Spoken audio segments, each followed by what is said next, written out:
In this video we're going to look at equilibrium of forces. So when you have a number of forces acting at a point and there is no overall movement created, no overall resultant force, then the forces are said to be in equilibrium. If you're sitting on your chair, you are in a state of equilibrium because there's more than one force acting. There's your weight, which is acting down to the core of the earth, and also there's a force called the normal reaction, which is going from where you're sitting up vertically, so that it's a perpendicular force, so the two forces balance each other. So there's more than one force, but you're not moving, you're in a state of equilibrium. So more often than not, folks, if an object is just sitting still somewhere, it is in what's called a force state of equilibrium. So you can see here a couple of things. It says if you're in equilibrium, then you can say your forces up equal your forces down, and also your forces left equal the forces right. Also, if you are on a plane, maybe an inclined plane, the forces going parallel to the plane, going up the plane, parallel to the plane, equal the forces going down the plane, parallel to the plane. Likewise, forces going perpendicular to the plane either way will be balanced as well. So we're going to look at a couple of examples now here on equilibrium. Okay, example 1 says find the value of x if the forces are in equilibrium. Now, first of all, you can see there's a force of 30 going up, there's a force of 30 going down. We don't have to even think about this, they're clearly balanced, and those two forces, that 30 going up and the 30 going down, have absolutely no impact on my x. Okay, what I'm going to do here is I'm going to say resolve horizontally, and I'm just going to say forces right equal forces left. So the force to the right is big X. If they use big X, you should use big X. So big X is equal to the force which is going left, which is just 25 newtons. This next bit of notes is on triangle of forces method. So it says if we are given 3 forces and only one angle, so typically a right angle, we can set up a triangle of forces. So in this example it says the forces below are in equilibrium. Determine the magnitude of the unknown force together with the angle it makes with the horizontal produced by horizontal force by using a triangle of forces. Okay, this method really is similar to what we did with vectors. So this is really like your nose to tail method. So I would start with the horizontal force first. We had a 17.6 newtons. And then we had a vertical force. There's my right angle. Apologies, what's going on with that straight line? You've got your vertical force, and it was 10.3 newtons. And then going back down the way, you have got x newtons going this way. So this is a right angle. So if it's a right angle, you can use Pythagoras, and you can also use SOHCAHTOA. Read the question that says determine the magnitude of the unknown force together with the angle it makes with the horizontal. So this is the angle we are looking for. So if we draw that triangle out, and then we can have a go at finding x and finding theta. So here, as I've said, we'll use Pythagoras, and we'll also use trig to find your x and then on to find your theta. So x is just going to be equal to the square root of, and it's going to be 17.6 squared plus 10.3 squared. Do that on your calculator, don't be a hero, and if you do that on your calculator, what I got was 20.39 newtons, and that is to 2 decimal places. For the angle theta, I'm just going to say tan theta is equal to my opposite, which is 10.3 divided by my horizontal, my opposite divided by my adjacent. So 10.3 divided by 17.6.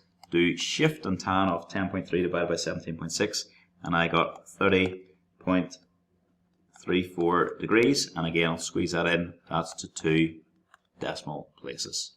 So draw your right angle, redraw your diagram as a right angle triangle. And importantly here, folks, it's a wee bit different than your resultants. For a resultant, it was x. The x would have been going the other way, if you imagine. If this had been a resultant, the x would be going this way because x is a single force which replaces those two. But in this case, x is going back the way because you start here and you go round. You start here and you go round this way, along this way, up the vertical, and back down the diagonal. So where you start and where you finish is the same, and that's what we mean by equilibrium. So overall, these three forces have acted and they have produced nothing. Together, all they've done is kept everything balanced, kept everything the same. Okay, this is a resolving method, and it says when we have one unknown force and one unknown angle, it makes more sense to resolve into two perpendicular directions, such as horizontal and vertical. The last example we did there, we could have done that using resolving method as well, but we'll see. We're going to see this in this examples, and I much prefer, I have to say, using this method. If you have more than three forces, obviously do not try and do your triangle of force method. Just use your resolving method. It really is much easier. So this example says a particle of mass 50 kilograms is being pulled across a flat, rough surface by a rope. The friction acting on the particle is 12 newtons, and the rope is connected to the mass at an incline of 15 degrees. Find the magnitudes of the tension in the rope and the normal reaction given that the forces are in equilibrium. A little diagram here. So horizontal line in a box. The mass of this box is 50, so you have 50 G newtons going down. You then have got your 12 newtons. This is going to be your friction. The wee dashed line representing the horizontal. You've got your tension, and that's going to be 15 degrees. And then going up, you've got your normal reaction.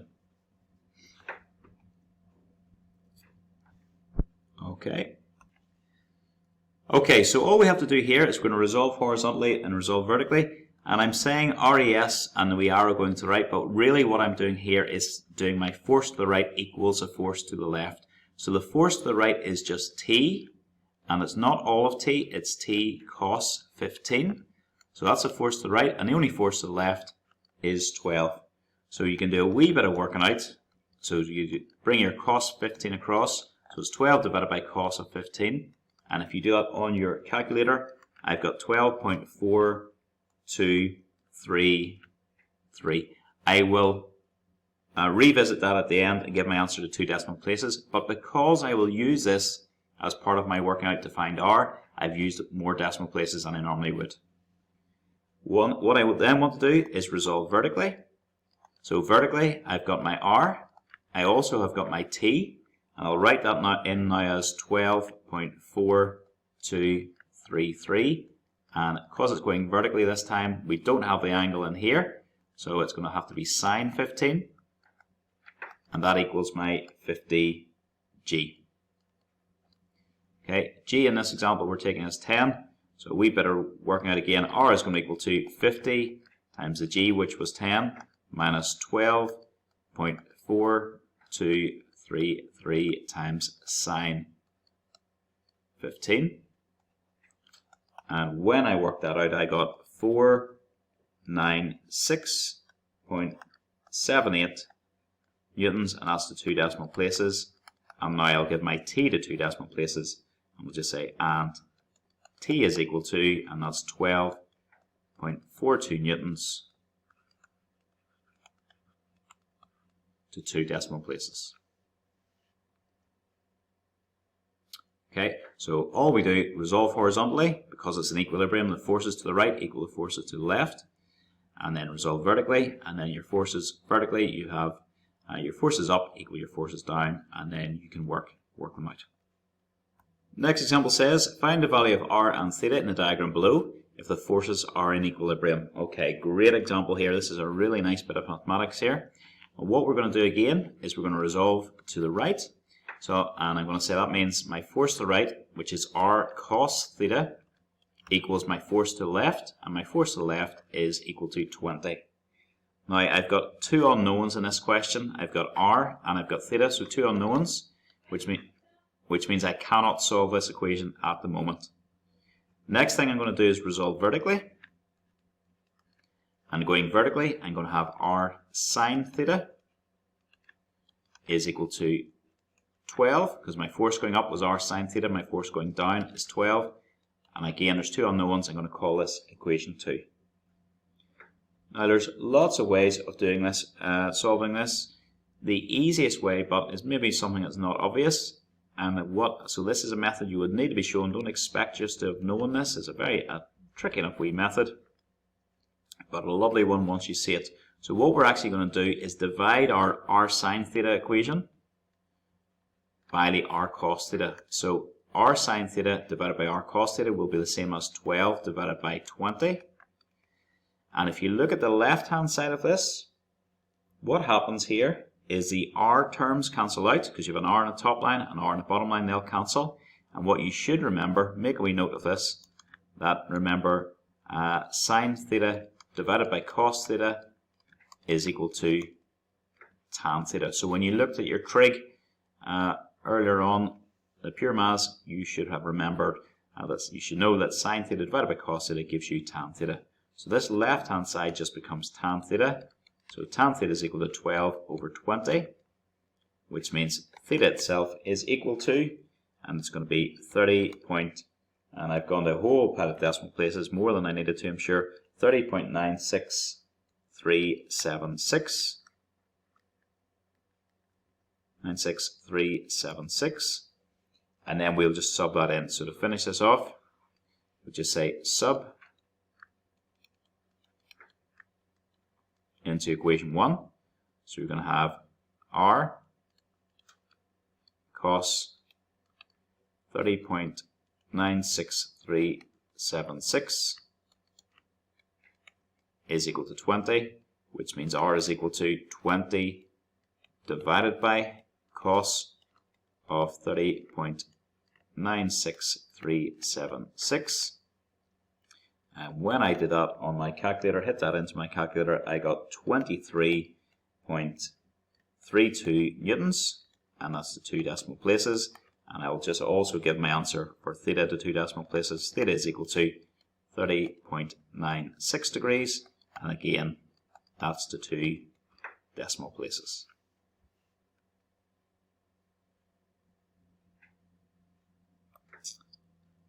Our last example here is actually a wee bit easier. We're going to go about it the same way. We're going to just resolve horizontally, and the force going to the right is 24 cos theta. The force going to the left is equal to r. So that's what you've got so far. That hasn't actually given us much. So I've got two equations, two unknowns. Well, one equation with one unknown, one equation with two unknowns. So we've got 24 cos theta is equal to r. What we then want to do then is resolve vertically. Hopefully resolving vertically will be a wee bit better for us. So if you resolve vertically, what you're going to have is 24 sine theta is equal to 12. And this equation has only one unknown, so I will go on and solve it. That means sine theta is equal to 12 divided by 24, which is just a half. So do sine theta then is going to be equal to sine to the minus 1 of a half. And if you do sine to the minus 1 of a half, what you will get is 30 degrees. Okay, once you've done that, then what we want to do is just sub your 30 degrees back into equation 1. So sub that back into equation 1. You will have 24 times cos of 30 is equal to r. Do that on your calculator and see what you get. It gives you a perfect value of 12 root 3, but realistically they're going to want it to 2 decimal places, so it's going to be, if you work that out, 12 times root 3, you're going to get 20.78 newtons, and again that was the 2 decimal places. Okay folks, so you now know what to do if forces are in equilibrium. You resolve horizontally, and the forces left will be equal to the forces right. You resolve vertically, and the forces up equal to forces down. Or, and only in this situation, if you've got three forces, you could do a triangle of forces. So in this example, for this one, for example, you could have drawn this one. How could we have drawn this one? Horizontally, I could have said I have my 24 going this way, I have my 12 going this way, and I have my r going this way, and that was my angle theta. So I could have used a triangle to do that one as well, but I much prefer doing it by resolving horizontally and resolving vertically, but I could have used a triangle in this particular case.